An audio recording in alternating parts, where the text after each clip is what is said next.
Okay. So our next speaker, it's actually my honor to introduce our friend. She's been tweeting like mad behind me on the seesaw board, and you've probably retweeted her by now. She is the most submitted woman on Dig, and I call her one of the top 5 power movers in social media, period. It is my pleasure and my introduction to give it to Miss Amy Vernon.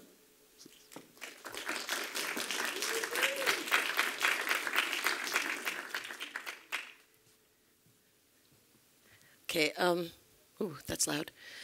Some full disclosure first, I didn't really come up with the title of my talk. I kind of stole it from Tiffany Schlane, who she's founded a whole bunch of stuff, and she recently did a film called Connected, and basically the idea is how we're all connected and how the online world has made even more connections between us. And I hear a lot all the time about how all this time that we spend online on Facebook and Twitter removes us more from these personal relationships. But my experiences have been completely the opposite, and that's what I'm talking about today.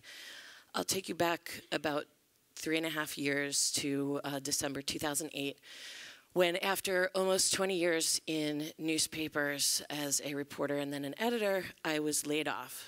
And it was the best thing that ever happened to me, of course, even though I had been miserable in the job for a while and didn't really want to be there anymore. It still was a very difficult time, you know.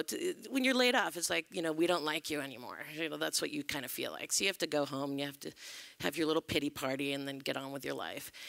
But the very next day, I had my first contract for consulting in social media, and that was completely due to the relationships that I'd built online, primarily on Dig at that point.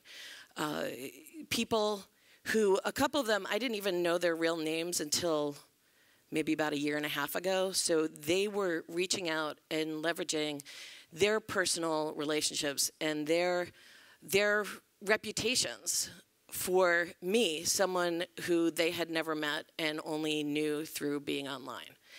And that, to me, spoke volumes about who these people were, who they basically felt bad for this person who they didn't even know and wanted to help.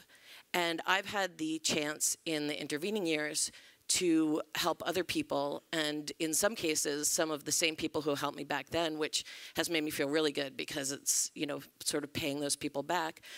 But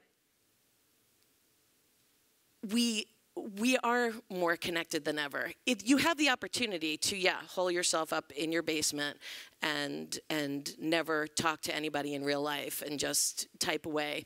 But all of the really strong relationships that we build through Twitter, through Facebook, even LinkedIn, Pinterest, Tumblr, they're all very real if we make them real.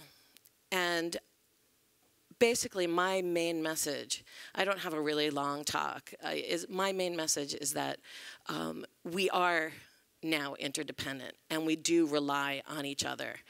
Every job that I've gotten in the last 3.5 years has been because of a relationship that started online. And we are obligated now, being more connected than ever to people all over the world. We are obligated to help each other.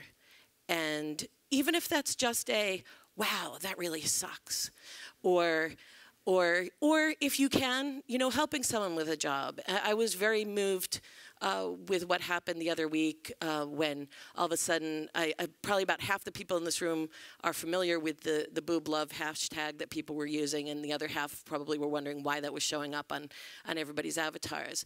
And that was Brandy Little West, who is here today, at Little West on Twitter.